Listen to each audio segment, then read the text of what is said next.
Today on the Star Trek Critic Family, starting with a shout out to the unique design of McKinley Station. This is a rare shot of the Earth outside the conference room windows, and Riker does Picard maneuver number 1. The first point is lost because Riker was promoted to captain last episode and should stay a captain. The next point is lost because Data is missing from this show. He'll be in next week with his whole family. Show of hands below. Which family do you like better, Worf's or Picard's? I veer towards Worf's since he doesn't get as much screen time as Picard, and this show really brings out his character. This is a good shot of both of them in the mirror. According to Bing Maps, there are at least 6 Le Bars in France, and they don't tell you which one it is, or they just made it up on their own. Picard admits to going almost 20 years without sex. Personally, I don't believe he's gone nearly 20 years without going to his home. Deanna calls him the third baseman, and I'm going to take another point here because according to the Stardate, only 4 days have passed. His recovery is going to take a lot longer than that. Did you ever get Deanna's whole purpose in this scene is to just be a pest? Sometime in the future, books are going to place the Kindle. In reality, holding a book in your hands does have much more value. Shout out to the casting director for creating the perfect parents for Worf. They make the perfect believable family. Now that we learn Chief O'Brien's a Chief Petty Officer, I have to take a point because that is officer rank. And you learn it as Miles Edward O'Brien. Look closely, the extra misses her step right there when she walks by. Down on the surface you're wondering, why didn't Picard's family meet him at the station? That's rude. After all, he just saved the planet. The next thing you wonder is, does Earth have laws that prohibit beaming into houses? Because he could have just beamed into the house or into the front yard. I'm going to say yes. In a future Earth that has transporters, Earth will have laws where you can only beam to transporter pads. Picard's brother calls him an arrogant son of a bitch. The next point is lost because for some reason everyone in France speaks English with a British accent, not a French accent. This is now foreshadowing because in a few years Renee is going to play Captain Picard in Rascals. I hope they didn't spray pesticides on those grapes right before he ate them. Picard's brother is a grouchy old man. It's also possible he's not sure how to talk to Picard after what just happened a week before. This is a beautiful matte painting, but I have to take a point since that house in the background is not the same house he was looking at earlier. Obviously, they've never seen present-day Venezuela. If you look closely, this case doesn't have anything in it, just the uniform, the book, and the memory stick. Deanna calls Jack Crusher the left fielder. The left fielder's name. Why?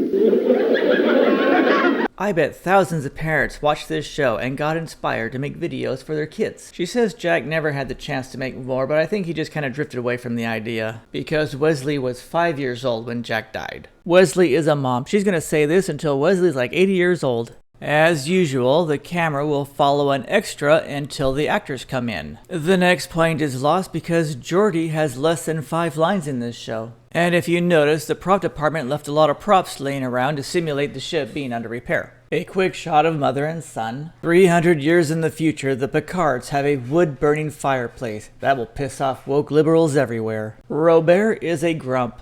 He probably just needs to get laid. This is a 47 reference, but also means the wine is 19 years old. 1 point lost because Robert's napkin changes about 5 times. Also, it's highly unlikely everyone in the future will get a replicator to make food, since on the Enterprise, it makes food out of your own poop. She's like, we live on a farm, why do we need a replicator to make food? Renee's mother proudly announces her son won a ribbon for his report on starships. Picard pretends he doesn't remember winning ribbons to make Renee feel good. Then Robert has to be an ass about it. He's definitely not getting laid tonight. Here's where you learn a little bit about Robert though. He's terrified of what's out there in space. And he should be because he almost got wiped out by the Borg. Look close, a real bug flies in front of the camera. In today's Hollywood, they would spend millions using computer graphics to eliminate that bug and then spend another million to put in a CGI bug in its place. Lewis says he runs the entire project. He believes his wife too. Lewis is one of the few times when you see an old school friend of a Star Trek character. Picard is contemplating his retirement. Worf is getting drunk with his parents. Yes! Worf says, I love you. Helena says, I know. The proud parents look out the window and contemplate their relationship with their son. Helena performs the Picard maneuver before she sits down. Guinan sits down and says, tell me, how did 2 human parents from the farming colony of Galt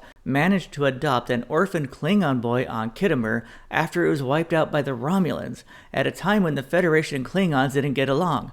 Either that was a lot of paperwork, or you just kidnapped him. They're like, yep, that's what we did. Guinan says she learned to cook rogue keg blood pie, and that's new on the menu at 10 Forward. Shout out to the Rozhenkos for being examples of great adoptive parents. Guinan tells them they did a good job. Aww. Down on the surface, Atlantis is making a comeback. Captain Picard has made a rather disturbing discovery. He wants to make a move on his sister-in-law. Marie says, "Hey, you're part of the family, let's go for it."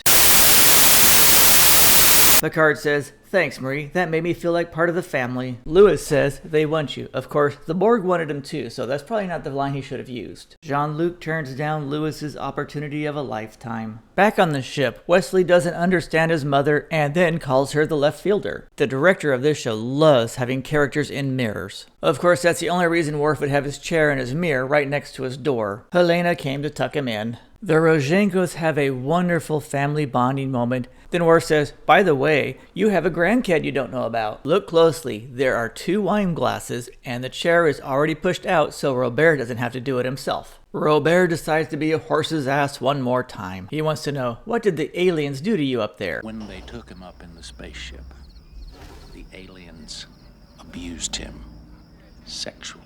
Robert says, "You deserved it." What an asshole. Now Robert's gonna piss him off even more. Then he calls him out on all that correspondence with his wife, Marie. Now for a good old-fashioned sibling fistfight. 1 point lost for obvious stunt doubles. 1 point lost because the wind didn't start till they started fighting, and another point lost because the mud on their clothes keeps changing. Now they're happy brothers again. Of course, both of them are too old to get into a fight. And you would never track in this much mud after a long walk from the field, so -1 point. Marie says, "Somebody's gonna get an ass whooping for this mess." The brothers are acting like brothers again. That's so icky. Jean-Luc doesn't need to leave so soon. He is lying. The Enterprise is going to be at McKinley Station for months. The reason he's leaving is the show is ending, so he has to go. So -1 point. Wesley meets his father face to face after 12 years. Jack Crusher says, "Wesley, there's something I've wanted to tell you. Jean-Luc is your father, and I think he's going to have me killed on an away mission sometime, just like David did to Uriah in the Bible." Wesley's like, "That explains everything now." That's why she was replaced with Dr. Pulaski, so she wouldn't spill the beans. And all this time we thought she was fired because she said the show was sexist. It's not like she had sex with a ghost or anything. Wesley's thinking, "Damn, that's the weirdest father-son talk I ever had." Renee says, "I'll be back in 2 years," even though the narrator said that was a terrible show. The owner of a winery gives his brother that just saved the planet 1 bottle of wine. What a cheap bastard. Marie says, "Thanks, Jean-Luc, the sex was good." Today's Hollywood would totally ruin this scene of 2 brothers kissing. 1 point lost for the bottle of wine disappearing, and 1 point lost for him in uniform already. Worf proudly introduces his parents to Captain Picard,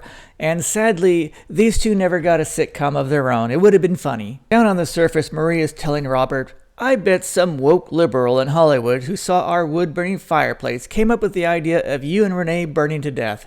And Robert's like, "Yeah, that was a stupid plot for a movie, wasn't it? You can also see Orion in the sky. That with the stardate saying it's January, why are they harvesting grapes in France?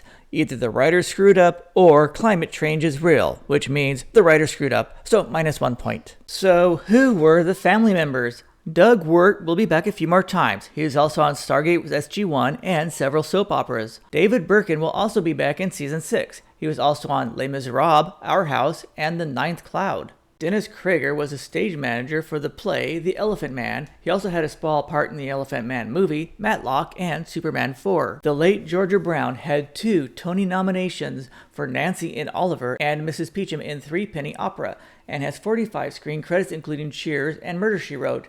Unfortunately, at the age of 58, she left us due to complications that happened during surgery. The late Theodor Bickel was from Vienna, Austria, and played Captain Von Trapp on the Broadway Sound of Music. He has 155 screen credits, including The African Queen, Twilight Zone, Knight Rider, and Babylon 5. The beautiful Samantha Eggar has over 100 screen credits, including Dr. Dolittle, Starsky and Hutch, and Magnum P.I. And the late Jeremy Kemp had a lifetime of playing grouchy old men, mostly British films, plus Space 1999, The Greatest American Hero, and Heart to Heart. Family, where you learn everyone in France speaks with a British accent, gets a score of 84. Yes! Thanks for viewing. Please leave comments below, click that like button, the share button, that subscribe button, and I'll see you again next week with Data's family in Brothers.